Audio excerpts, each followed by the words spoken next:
ಅವತಾರಕ್ಕೆ ಬಂದಿರತಕ್ಕಂಥ ಜಾಗ ನೈಮಿಷಾರಣ್ಯ. ದೇವರ ವಿಷಯದಲ್ಲಿ ಚಿಂತನೆ ಗುಣಗಾನ ಎಲ್ಲ ಮಾಡತಕ್ಕಂಥ ಜಾಗ ನೈಮಿಷಾರಣ್ಯ.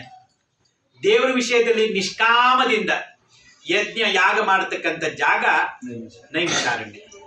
ಅಂತ ನೈಮಿಷಾರಣ್ಯದಲ್ಲಿ ಇದೇ ತರ ಎಲ್ಲ ಋಷೇಶ್ವರರೆಲ್ಲ ಸೇರ್ಕೊಂಡು ಯೋಗ್ಯವಾಗಿರತಕ್ಕಂಥ ಪವಿತ್ರವಾಗಿರತಕ್ಕಂಥ ವಿಚಾರವನ್ನ ಮಾಡ್ತಾ ಇದ್ದಾರೆ. ದೇವರ ವಿಷಯದಲ್ಲಿ ಚರ್ಚೆ ಗುಣಗಾನ ಎಲ್ಲ ಮಾಡ್ತಾ ಇದ್ದಾರೆ.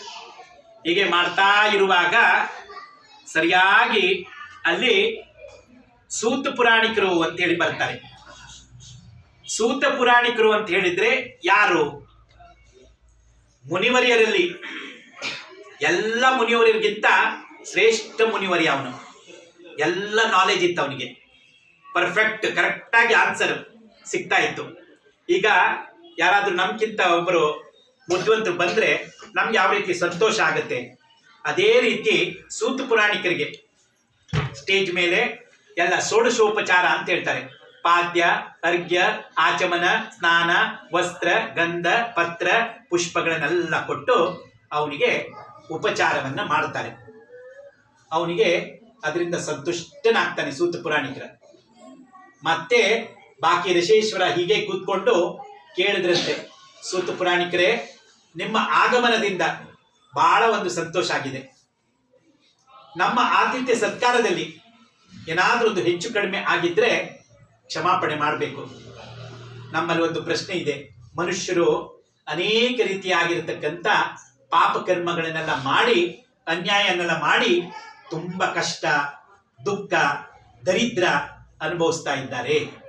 ಅವರ ಕಷ್ಟಕ್ಕೆ ಅವರ ದುಃಖಕ್ಕೆ ಯಾವ ಪೂಜೆ ಮಾಡಬೇಕು, ಯಾವ ಜಪ ಮಾಡಬೇಕು, ಯಾವ ಯಜ್ಞ ಮಾಡಬೇಕು ಅಂತ ಹೇಳಿ ಸೂತ ಪುರಾಣಿಕರನ್ನು ಕುರಿತು ಪ್ರಶ್ನೆ ಮಾಡ್ತಾರೆ.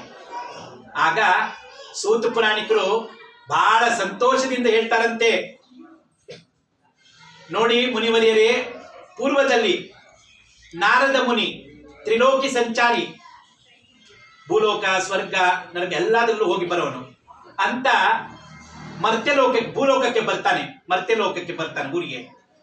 ಅಲ್ಲಿ ಜನಗಳ ಕಷ್ಟ ದುಃಖ ದರಿದ್ರ ಎಲ್ಲ ನೋಡ್ತಾನಂತೆ. ಹೇ ಪರಮಾತ್ಮ, ಇವ್ರು ಯಾವ ರೀತಿ ಕಷ್ಟ, ಇವ್ರಿಗೆ ಹೊಟ್ಟೆಗಿಲ್ಲ ಬಟ್ಟೆಗಿಲ್ಲ, ಯಾವ ರೀತಿ ಕಷ್ಟ ಅನುಭವಿಸ್ತಾ ಇದ್ದಾರೆ, ಇವರ ಕಷ್ಟಕ್ಕೆ ದುಃಖಕ್ಕೆ ಏನು ಪರಿಹಾರ, ಯಾವ ಪೂಜೆ ಮಾಡ್ಬೇಕು ಇವರೆಲ್ಲ ಅಂತೇಳಿ ಯೋಚನೆ ಮಾಡುವಾಗ ನಾರದನಿಗೆ ತೋರಿ ಬರ್ತದಂತೆ, ನಾನೀಗ ಸೀದಾ ವಿಷ್ಣು ಲೋಕಕ್ಕೆ ಹೋಗ್ಬೇಕು, ವಿಷ್ಣುವಿನ ಸ್ತುತಿ ಮಾಡಬೇಕು, ವಿಷ್ಣುವಿನ ಗುಣಗಾನ ಮಾಡಬೇಕು. ಇದಕ್ಕೆ ಪರಿಹಾರ ಶಂಖ ಚಕ್ರ ಗದಾಧಾರಣ ಮಾಡತಕ್ಕಂಥ ಪರಮಾತ್ಮ ವಿಷ್ಣುನೇ ಅಂತ ತಿಳ್ಕೊಂಡು ಸೀದಾ ದೇವರ ಗುಣಗಾನ ಮಾಡ್ತಾ ಮಾಡ್ತಾ ಮಾಡ್ತಾ ವೈಕುಂಠಕ್ಕೆ ಹೋಗ್ತಾನೆ. ಈ ರೀತಿ ನನ್ನ ಸ್ತುತಿ ನನ್ನ ಗುಣಗಾನ ಯಾರಪ್ಪ ಮಾಡ್ತಾ ಇದ್ದಾರಂತ ನೋಡುವಾಗ ನಾರದನ ಕಂಡು ಕೂಡಲೇ ಪರಮಾತ್ಮನಿಗೆ ಸಂತೋಷ. ಯಾಕೆ ಹೀಗೆ ಬರುವುದಿಲ್ಲ, ಅವನು ಏನಾದ್ರೂ ಒಂದು ವಿಷಯ ತೆಗೆದುಕೊಂಡೇ ಬರುವುದು. ಆದ್ರೆ ಯಾರು ಮನೆ ಹಾಳು ಮಾಡ್ಲಿಕ್ಕಲ್ಲ, ಲೋಕ ಕಲ್ಯಾಣಗೋಸ್ಕರವಾಗಿ ಬರುವುದು ಅವನು. ಈಗ ನಾವು ಒಂದೊಂದು ದೇವರ ಹೆಸರು ತೆಗೆದು ಹಾಳು ಮಾಡ್ತಾ ಇದ್ದೇವೆ.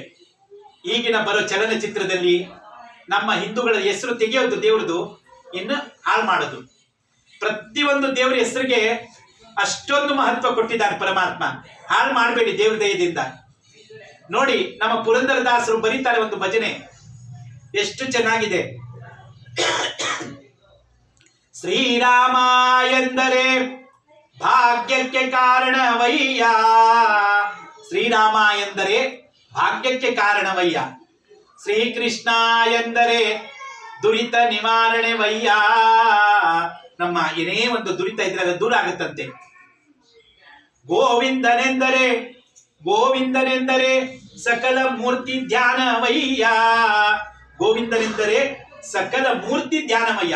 ಎಲ್ಲ ದೇವ್ರು ನೆನೆಸ್ಕೊಂಡಾಗ ಆಗಾಗ್ತದಂತೆ. ಆದ್ರೆ ಇವತ್ತಿನ ದಿವಸ ಗೋವಿಂದ ಎಲ್ಲಿ ಹೋಗಿ ನಿಂತಿದ್ದಾನೆ ಗೊತ್ತುಂಟ ನಿಮ್ಗೆ? ನೋಡಿ, ಯಾರ್ದೋ ಇಬ್ರು ದುಡ್ಡು ವ್ಯವಹಾರ ನಡೆದಿರ್ತದೆ. ಒಬ್ಬ ಮನುಷ್ಯ ಇನ್ನೊಬ್ಬನಿಗೆ 1 ತಿಂಗಳು ನಿನ್ಗೆ ಕೊಡ್ತೀನಿ, ನನಗೆ ದುಡ್ಡು ಕೊಡು ಹಾಗೆ ಹೀಗೆ ಅಂತೇಳಿ ತಗೊಂಡಿರ್ತಾನೆ. ಮೂರನೇ ಮಂಚ ನೋಡಿರ್ತಾನೆ ಕೊಟ್ಟಿರೋದನ್ನು. ಆಯ್ತು, 1 ತಿಂಗಳಾಯ್ತು, 2 ತಿಂಗಳಾಯ್ತು. ಆ ನೋಡಿರ್ತಕ್ಕಂಥ ಮೂರನೇ ಮಂಚ ಕೇಳ್ತಾನೆ ಬಂದು ಕೊಟ್ಟಿರೋನತ್ತ, ನೀನ್ ದುಡ್ಡು ಕೊಟ್ಟಿದ್ದೆ ನಾನು ನೋಡಿದ್ದೇನೆ, ನಿನ್ಗೆ ಅವ್ನು ತಂದು ಕೊಟ್ಟನ ವಾಪಸ್ಸು ಅಂತೇಳಿ. ಇಲ್ಲ ಮಾರಾಯ, ಕಾಣಿಸುದೇ ಇಲ್ಲ, ಅವ್ನು ಎಲ್ಲೆಂತಾನೆ ಗೊತ್ತಿಲ್ಲ ಅಂತೇಳಿ. ನಿನಗೆ ಗೋವಿಂದ ನಾಮ ಹಾಕುವುದಕ್ಕೆ ಗೋವಿಂದ ಅಂತೇಳಿ ಕೂತ್ಕೊಂಡಿದೆ. ಹಾಗೆ ಮಾಡಬಾರ್ದು. ರಥೋತ್ಸವದಲ್ಲಿ ನೀವು ನೋಡಿರ್ಬೋದು, ಊರಿನಲ್ಲಿ ರಥ ಎಳೆಯುವಾಗ ಗೋವಿಂದ ಗೋವಿಂದ ಗೋವಿಂದ ಗೋವಿಂದ ಅಂತ ಹೇಳ್ಬೇಕು. ತಿರುಪತಿಯಲ್ಲಿ ದೇವ್ರ ದರ್ಶನ ಮಾಡುವಾಗ ಗೋವಿಂದ ಅಂತ ಹೇಳ್ಬೇಕು ಅಂತೇಳಿ. ಆದ್ರೆ ಗೋವಿಂದ ಇವತ್ತಿನ ದಿವಸ ನಾಮ ಹಾಕೋದಕ್ಕೆ ಗೋವಿಂದ ಅಂತೇಳಿ, ನಿನಗೆ ಗೋವಿಂದ ಅಷ್ಟೇ ಅಂತೇಳಿ. ಹಾಗೆ ಮಾಡಬಾರ್ದು. ಮತ್ತೆ ಯಾರಾದ್ರೂ ಒಂದು ಚಾಡಿ ತಗೊಂಡ್ಕೊಂಡು ಬಂದ್ರೆ ಸಾಕು, ಏನಾದ್ರೂ ವಿಷಯ ನೋಡು ಬಂದ ಬಡು ನಾರದ ಬಂದ ನೋಡು, ನಾರದ ಬಂದ ಅಂತೇಳಿ ನಾರದನಿಗೆ ಅವ್ರಿಗೆ ಹೋಲಿಸ್ತಾರೆ. ಅದು ಮಾಡಬಾರ್ದು. ಒಳ್ಳೆ ಕೆಲ್ಸಕ್ಕೆ ಬರೋದು ನಾರದ, ಲೋಕ ಕಲ್ಯಾಣಗೋಸ್ಕರವಾಗಿ. ಇಲ್ಲಿ ಏನಾಯ್ತು, ನಾರದ ಬಂದ, ನಾರದನ ಕಂಡು ಕೂಡಲೇ ಪರಮಾತ್ಮನಿಗೆ ಆನಂದ ಆಗುತ್ತೆ, ಸಂತೋಷ ಆಗುತ್ತೆ. ನಾರದ, ನನ್ನ ಲೋಕಕ್ಕೆ ಬರಲು ಕಾರಣವೇನು, ಇವತ್ತಿನ ದಿವಸ ಯಾವ ವಿಷಯ ತೆಗೆದುಕೊಂಡು ನೀನು ಬಂದಿದ್ಯಾ ಅಂತ ಹೇಳಿದ್ದೆ. ಆಗ ನಾರದನಿಗೆ ಸ್ವಲ್ಪ ನಗು ಬರ್ತದೆ. ಪರಮಾತ್ಮ, ನಿನ್ಗೆ ಗೊತ್ತಿಲ್ಲದೆ ಇರ್ತಕ್ಕಂಥ ವಿಷಯ ಯಾವುದಿದೆ ಎಲ್ಲವೂ ನಿನಗೆ ಗೊತ್ತಿದೆ. ಇಲ್ಲಿ ನನ್ನನ್ನು ಯಾಕೆ ಕರೆಸಿದ್ಯಾ, ಏನು ಎತ್ತ ಎಲ್ಲ ಗೊತ್ತು ನಿನ್ಗೆ. ಆಗ್ಲಿ ನನ್ನ ಮುಖಸ್ತುತಿಯಿಂದ ಕೇಳಬೇಕಾದ್ರೆ ಕೇಳುವವನಾಗು. ನಾನು ಹೀಗೀಗೆ ಭೂಲೋಕ ಸಂಚಾರಕ್ಕೆ ಹೋಗಿದ್ದೆ. ಆ ಮರ್ತ್ಯ ಲೋಕದಲ್ಲಿ ಜನಗಳ ಕಷ್ಟ, ದುಃಖ, ದರಿದ್ರ ನೋಡಿ ಪರಿಹಾರಗೋಸ್ಕರವಾಗಿ ಅವ್ರು ಯಾವ ಪೂಜೆ ಮಾಡಬೇಕು, ಯಾವ ಜಪ ಮಾಡಬೇಕು, ಯಾವ ಯಜ್ಞ ಮಾಡ್ಬೇಕು ಅವರು, ಅದಕ್ಕೋಸ್ಕರ ನಿಮ್ ಕಾಲ ಕಡೆಗೆ ಬಂದಿದ್ದೇನೆ ಅಂತ ಹೇಳ್ತಾರೆ ಪರಮಾತ್ಮನಿಗೆ.